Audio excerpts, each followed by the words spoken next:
Hey guys, it's Kevin on this premiere for the series premiere of Wayward Pines, Season 1, Episode 1, Where Paradise is Home. And I was very intrigued by the show for a couple of different reasons. First of all, because it seems like it's been years that I've heard about the show, and it's been taking forever to finally come out, and it's understandable why. M. Night Shyamalan has not had a lot of hits lately. He hasn't had any good movies, I think, since, Unbreakable, honestly. I think that was, his last great movie. And now he has this new movie coming out called The Visit, and now he has this show, and everyone was hoping this show is a return to form from M. Night. Now, I have not seen his other movies. I'm gonna watch them for classic movies, but I have not seen The Sixth Sense, or Signs, or Unbreakable. I'm gonna watch them for classic movies, but I figured that I watched this show because, I might as well, because, The Visit's coming out, and I want to see if he really has his style back. And I have to say, this premiere really surprised me, because this was an amazing premiere, honestly. This show is very mysterious. I'm really interested in the show. The show could end up becoming very good, and I'm very interested in seeing what actually ends up happening with this show. But let's get into this first episode, because it was amazing. There was a lot that happened in this first episode that I definitely do want to talk about, and I'm very intrigued on seeing what's fully going on here. So we start off with Ethan Burke. He's waking up on the ground looking battered, and, he's checking his pockets, then sits up slowly, and he has a head wound, and he walks through the woods, and he thinks back to meeting with Dr. Bauer and talking, and this doctor asks about his partner and wife, and Ethan says he can't talk to his wife since it's classified, and he says not to blame for the Easter bombings. Now, what I love about this first scene is that it perfectly hooks you into the show. It perfectly makes you think, what the fuck is going on here? Because he asks if Ethan is still hallucinating, and he says no, just some nightmares, and Ethan staggers into town, and people stare at him. He goes into a coffee shop and asks who he is. And the woman says Wayward Pines, Idaho, and she asks if he needs an ambulance. Then he collapses, and just collapses right in front of her. And by the way, guys, I have to say, the intro to this show is so awesome. It's so creepy. It reminds me of Penny Dreadful. It's so cool. And that perfectly hooked me into the show. That first scene I thought was awesome. Because Nurse Pam then wakes up Ethan at the hospital and asks if he needs some stronger, for something stronger for the pain. And she says she will do anything to be more comfortable, and says Dr. Carroll will come see him soon. And I mean, you can understand why he is, in so much pain. I mean, he's woken up in this town and he has no idea where he is, and he has no idea how he got there. So there clearly is something weird going on here, and we don't fully know what it is yet, which I like that we don't really know what's going on yet, because it makes me more intrigued for the show. Because basically, she says he had a few cracked ribs and a concussion, and says it was a pretty nasty car accident, and Ethan is asked if his wife knows he's searching for Kate, and then they crashed into the back of a truck, and Ethan asks about Stallings and the other guy, who was the other guy in the car, and she says he didn't make it. She asks if they were close, and he says he needs to call his wife, and she says the sheriff called his emergency contacts. He asked for his phone and things, and she says she doesn't have it, and the sheriff likely does. Why this is all happening, we have no idea, and I like that we don't really know, because it makes me more intrigued for the show. So she shows him the nurse call button and leaves, and that whole scene was really creepy. Like, that nurse just seemed way too friendly, and that's the thing with this town, is that everyone just seems overly friendly, and that's never a good thing in these kind of shows. If someone seems overly friendly, it's just never a good thing. I mean, I definitely feel like there's something going on there. I don't fully know what it is yet, but that right there is something up with that nurse, okay? I can't tell you guys what's up with that nurse, but I know there is something definitely very wrong with that nurse. She just seems way too friendly, and there's something wrong with her. I'm going to say that right now. So, at Secret Service headquarters in Seattle, Hasler is upset that Ethan, basically, we meet this character. We meet this character. What's this character's name? We meet basically Adam Hasler, and he basically he is very upset that Ethan is missing. His body was burned up, and Theresa, the wife, tries to call Ethan, who basically is his wife, and says she hopes he's okay. She's with Ben, their son, and he asks if she was talking to his dad, and she says she was just leaving a message. He says she's lying, and he can tell. She says he doesn't need to know everything. They snap a pic to send to Ethan, then then her cell rings. And my question is, what's fully going on there? I like that we don't really know much of what's actually happening, because it just makes you really interested in the show. I just find it really interesting overall. Oh, I did forget to say that we did see a flashback before of Ethan and his partner Rick Stallings, who was supposedly the one that died. They're driving through Idaho, and Rick wonders why Adam chose Ethan to look for the missing agents, including his former partner Kate, and Ethan insists that what happened between him and Kate is over, and as they talk, a semi slams in front of their SUV. Now, we don't know what happened between him and Kate, and that also makes me very intrigued to see what's going on there.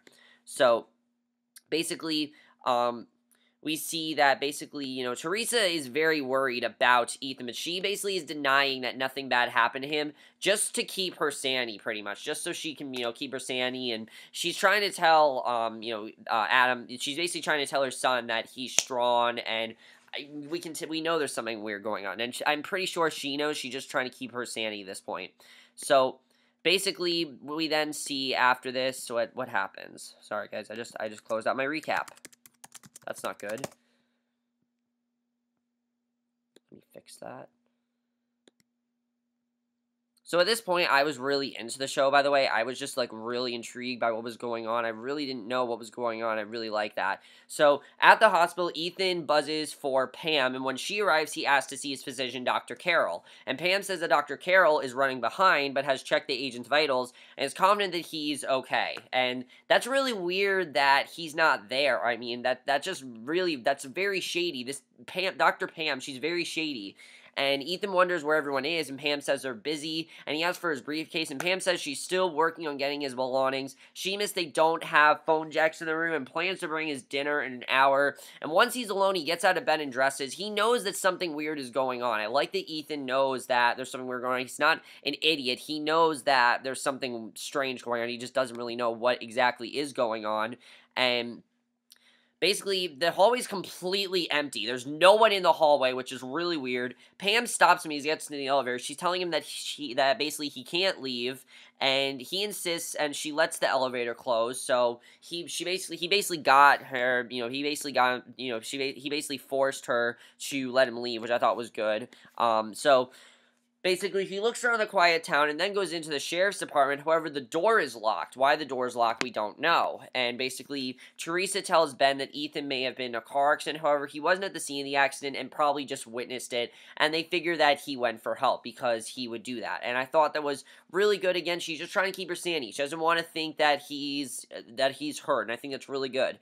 So Ethan goes into the bar, and the bartender, Beverly, suggests that he should be in the hospital, and the agent asks for a phone, and Beverly's glad to get it for him. He explains that he went to the sheriff's office to get his wallet, but they were closed, and Beverly wonders why he's in Wayward Pines, and Ethan explains that he was in town on an assignment for the Secret Service, and basically, as Beverly gets him a cheeseburger, Ethan calls his family phone and leaves a message for Theresa, and he tells her to call him at the town hotel and hangs up as Beverly comes back with the cheeseburger. So, basically, he's trying to make these calls, and Beverly wonders what brings Ethan to town, because she doesn't know, of course, why he's there. She's never seen him before, so basically, he explains that he's looking for two missing agents, Kate and Bill Evans. He doesn't know where they went, and he's looking for them.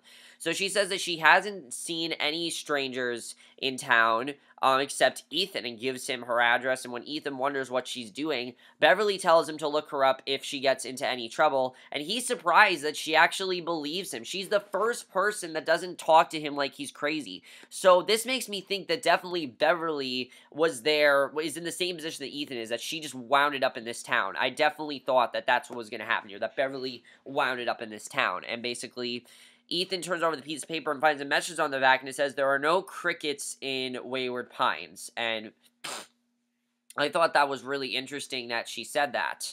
So, basically, she said that she's always believed him the whole time, which I thought was really interesting. So, as night falls, Ethan walks to the hotel. He hears crickets chirping in the bushes and examines them, yet there was a note that said there are no crickets. So, why? That doesn't make sense.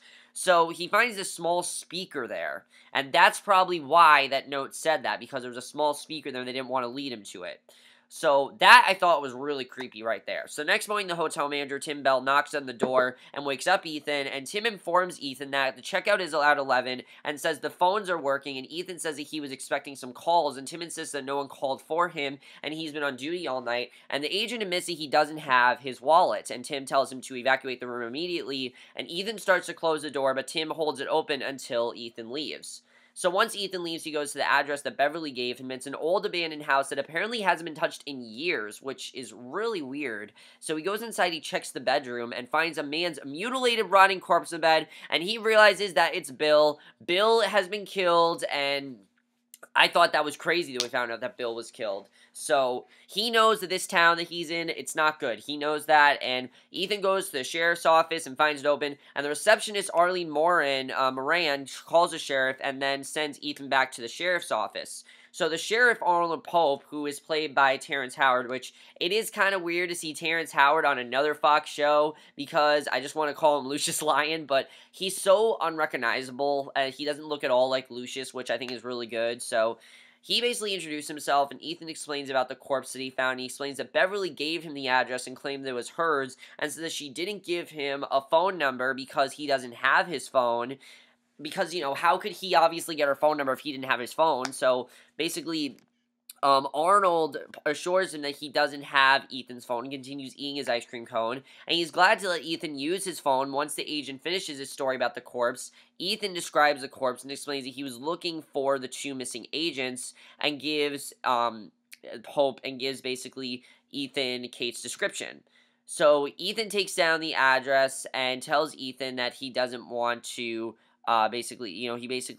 Arnold takes down the address and tells Ethan that he doesn't want him to go with him. He doesn't want to go with him, and basically, Adam and Jimmy then go to the forensic garage, and the head tech admits that they can't find the GPS model or any evidence that Ethan was in the car, which is really weird. Like, how do they not have evidence that he was in the car? Because it's clear that he was in some sort of car crash, so was he not in the car? Did someone take him? I mean, we have no idea what's going on there. I just found that really weird when they saw that they couldn't even find that he was in the car. That right there is very sketchy. So he then calls his wife again and gets her voicemail again, and he then calls Adam, but his receptionist, Marcy, says that he's out of the office and refused to give Ethan Adam's cell phone number, and Marcy admits that it's her 3rd day, and Ethan snaps at her saying that he's found a dead agent, and the receptionist agrees to, which I like that he did that, because, I mean, he can hold that leverage against them. He can, you know, he has a dead agent, he can hold that against them, and the receptionist agrees to give Adam the message and hangs up. So he goes back to the bar and asks the man at the bar for Beverly, and the bartender says that he has no idea who Ethan is talking about, and they don't have a female bartender. What? Beverly was right there. How did they not know? How was Beverly not there? So Ethan wavers and then grabs the bartender, and says that he needs to get out of town. When he tries to go in the back, the bartender knocks him over the head from behind and calls on the radio that 10-16-28 is not doing well. So that's really weird that she said 10, 16, 28. I don't know what those numbers mean, but that's really interesting. So we then get this flashback where Ethan and Beverly throw a birthday party for Ben in the park. And we kind of find out more about Ethan and Beverly here. This I thought was really interesting because Ethan's phone rings and he steps aside to take a call. And he then tells Beverly that he has to go out of town for a few days on a case. And we find out here that Beverly is they are actually divorced, and Beverly is actually his ex-wife, which I think is really interesting overall. That was really intriguing, I have to say. I never expected that, but that I just found to be really interesting. We found out that basically Beverly is connected to, him in that way. I knew there was something about her. I knew there was something about Beverly, but I didn't think it was something like that. And I think that's really interesting that they did that. That overall, just really cool. So Ethan wakes up handcuffed to a bed, and a man, Dr. Jenkins, comes over and explains that he's having a psychiatrist. Now, this is the same psychiatrist we saw in the first scene, so we actually get to see what's fully going on in this scene, which I really like seeing, because obviously I wanted to know what was going on in this scene, and I like that we finally saw what actually was going on there. So... oh, wait, did I say Beverly? I'm sorry, this recap said Beverly. Basically, we found out that Theresa says he thinks he's going to wish for a guitar, but he says he just wishes they won't end up like everyone else's parents, and Ethan gets a call and walks off to take it, and we see that Theresa and Ben are actually divorced. Theresa and Ethan are actually divorced, and I thought that was well done that we saw that. So...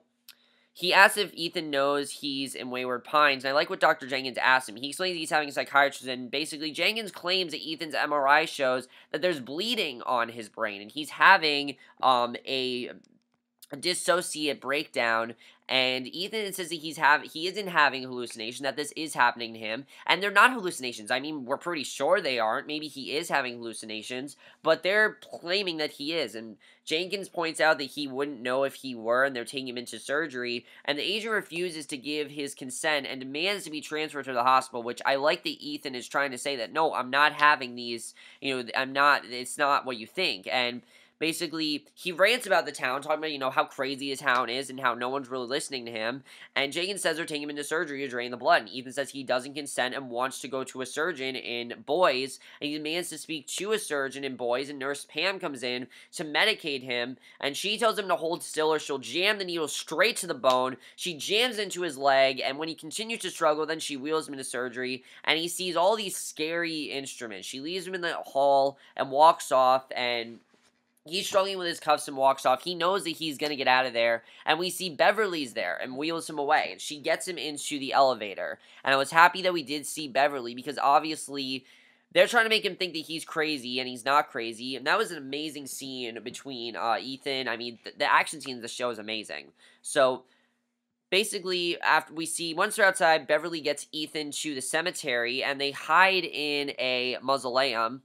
And basically, they head to the floor and creep along. They run down. He spots water on the floor. And then they hear the elevator. He tries doors, pushes her into one unlocked room. Then he goes into another unlocked room, breaks into a mirror, grabs a large shard of it using a towel. He uses it, peek down the hall, and he sees Nurse Pam looking for him. And she calls his name and says he's her favorite new patient. She says if he'll come out, she'll give him the present of anesthesia for his surgery. And she says any moment now he'll be unconscious. And it's just a crazy scene. She says if he doesn't come out, he'll wake up on the operating table. And she shows him a needle and says he'll be awake but paralyzed. We'll feel it all. She says she knows he's hiding in a corner, and basically she stares at the door where Beverly is, and he attacks from behind, bashes Pam into a fire emergency case, busts her head open from the glass. She goes down blurry, and Beverly struggles to haul Ethan out. Now, I'm happy he killed Pam because I knew there was something sketchy about her, and Ethan knew that there was something sketchy about her as well, which I like that he did that. I mean, that was just badass right there. I'm pretty sure that Ethan's going to be a badass on the show. I can already tell from that scene that Ethan's probably going to be a badass character. So Beverly struggles to haul Ethan before he passes out completely, and outside she tells him to come on, says they have to hide him before he passes out, and he says he can't feel his legs, and she says one more block as they walk through the rain, and basically she gets him to a ratty place and takes him inside. She says he'll be safe there, and she says they're trying to break his mind. He asks what happened to Evans and says she says he tried to escape. She tells him she's been there since 1999, and we find out what happened to her. She was hit by a motorcycle and was told she has a head injury, and she thinks it's the year 2000, but he says it's 2014, and I thought that was really strange. So we definitely know that she is just like Ethan, where they basically made her crazy, and basically she's now part of this town as well, which I think is really interesting. I knew there was definitely something about Beverly, and I like finding that out. So Theresa asks Adam why no one has found Ethan, or he hasn't gotten in touch, and he says there was no DNA of Ethan in the car. She asks if he's with her and tells Adam to tell her the truth. He says he doesn't know where Ethan is. She asks where he was going, but he says he can't tell her anything about that. He says he's doing everything he can to find him, and she leaves, and Ethan wakes at the wrecked house. And so yeah, definitely Theresa, they're not getting any answers here. We're not getting any answers either. So Ethan wakes at the wrecked house, looks around, he finds clothes there for him and a backpack. He gets dressed and goes into town, goes to a park and sees a picnic going on. He looks around and spots Kate there. Of course, Kate was his police partner, from the Secret Service. And he flashes back to them talking about victims of the bombing, and he says he knows all 621 names and says their deaths are on his fault. She says it will get better every day and says he'll think of it less and other things. And he hugs her to him. He kissed her back, and she says they're partners, but he pulls her into a kiss anyway. And now we see what he was talking about when he said there was nothing going on between him and Kate. They had some sort of a relationship, definitely. And that's why him and Theresa, got divorced, because he was in this now. I'm assuming it was an affair with Kate. I mean, we don't really know fully what's going on there. I kind of feel like we're going to get a full detailed episode of what's actually going on there, which I find very interesting. So we'll see what happens between him and Kate, I guess. But now she looks very different. It's still her, and she calls to Harold, her husband, and says they're going to miss their programs. And Ethan follows Kate and Harold as they leave the park and go into a house. And he looks at the name on the mailbox, and it's Bellinger. And he knocks on the door, and Harold answers. He asks for Kate and says he's a friend of hers. And Harold calls Kate over, and she doesn't even recognize Ethan. Like, she doesn't even recognize who he is. She says, you must have some mistake. I don't know who you are. This was just really weird. Like, how does she not know who he is? How did they do that to her? I don't know how, but for whatever reason, Kate does not know who Ethan is. And that right there, right off the bat, is just really creepy, I have to say. And just really creepy, I have to say, definitely. So Harold basically, he says he came to find her, and she says he must be confused. He says that's not possible. She steps outside with him. She asks him to sit on the steps, and they both sit. She whispers that they're being watched and listened to, so she does know who he is, but she has to pretend that she doesn't know. So who is watching them? Who is watching them, and why is she doing this? Like, does Harold know the truth? Did she tell Harold? Is Harold watching her? Is he evil? We see something on the ceiling fan. We don't know what it is, and he asks what's happening and why she looks different. And she says everyone gets older, and she says she's been there 12 years, but he says he was with her 5 weeks ago. And she says he's putting her life and Harold's life at risk and has to go. And that's really weird that she says she's been there 12 years. So that's definitely something else. Something weird is going on in this town. We don't know what it is, though. I kind of feel like time works differently in this town. Like, while it's a certain time in, real world, in Wayward Pines, it's a different time.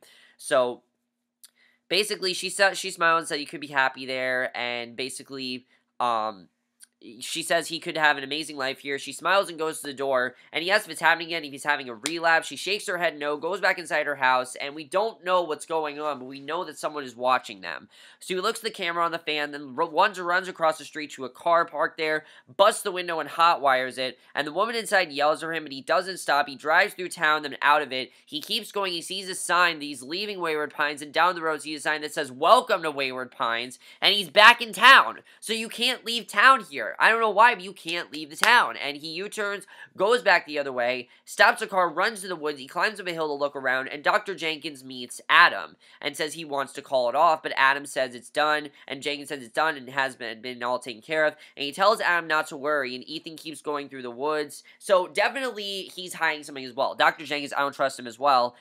Basically, Ben is strumming his guitar. She goes upstairs, checks her phone. No messages from Ethan, even though he left her 3 messages. And Ethan keeps walking, even though it's dark now. He gets to a giant wall that's too tall to climb, looks like a maximum security thing, and a sign says, "Return to Wayward Pines. Beyond this point, you will die." And we see the wall stretches around the entire town, and this basically makes us realize that the reason that he can't leave is because they are cut off from the rest of the world. Wayward Pines is completely separate from the rest of the world. That's why they can't find it, and Theresa keeps checking her answering machine and says no messages. Ethan walks back to the road, gets back in the car, sirens, wall, and lights flash, and we see, basically, what was, now I can't remember his name. I believe his name was Adrian. I'm trying to remember. Hang on one second, guys. He basically sees, I can't remember his name now.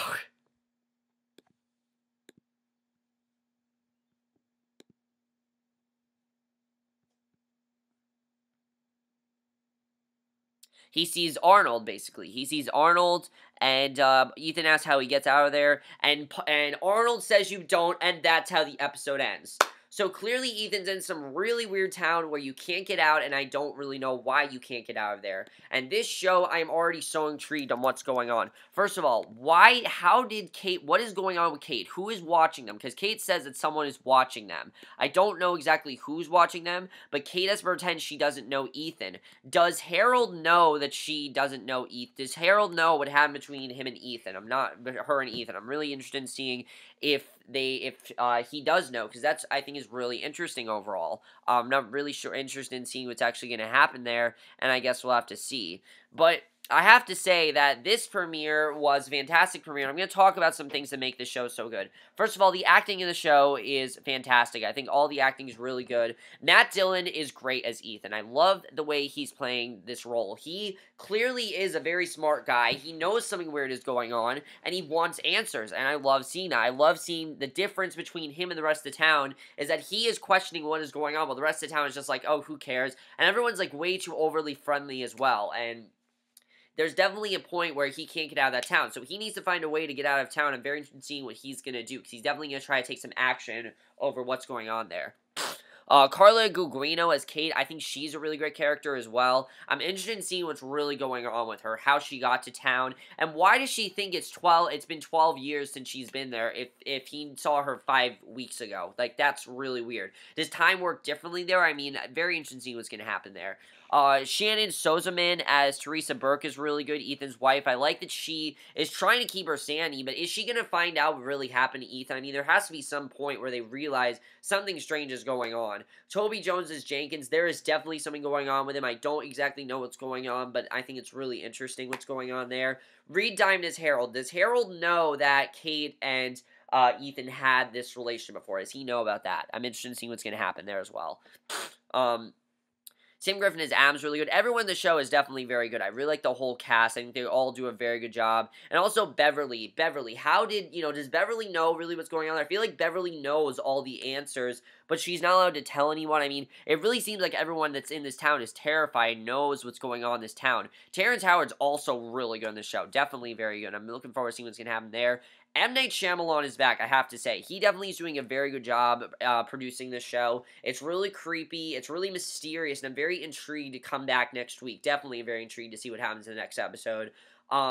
The cinematography in the show is beautiful. I love the wide shots of the woods. They're really cool to watch. Just the town in general. It's such awesome cinematography. I love the cinematography. The score is really creepy as well. A really awesome opening title sequence. I'm definitely looking forward to seeing what happens in the rest of the show. But let me know what you guys saw this premiere. I am very intrigued to see what happens in the next episode. That's basically my review. Hope you guys enjoy it, and I will see you guys in my next video, which will be my review for Daredevil, and I will see you guys for that. By the way, guys, Finding Carter, I'm probably going to review the rest of the season. I really am bored with that show at this point. It had a really boring episode. If next week's episode is just as boring, I might just stop watching the show altogether. I'm going to be honest, and I will see you guys in the next video, which will be for Daredevil, and I will see you guys for that. Let me know what you guys think of the show, and I'll see you guys in the next video. Okay, bye.